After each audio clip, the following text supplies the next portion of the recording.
I spent a lot of time in ISS in high school.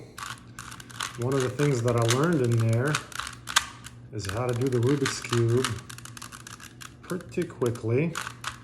My best time used to be around 50 seconds, but I'm a little bit slower now. So I'm just aiming for anything under a minute here, because I get stuck a little bit on some parts. It's not as automatic as it used to be. But here we go, I'm about halfway now. All right.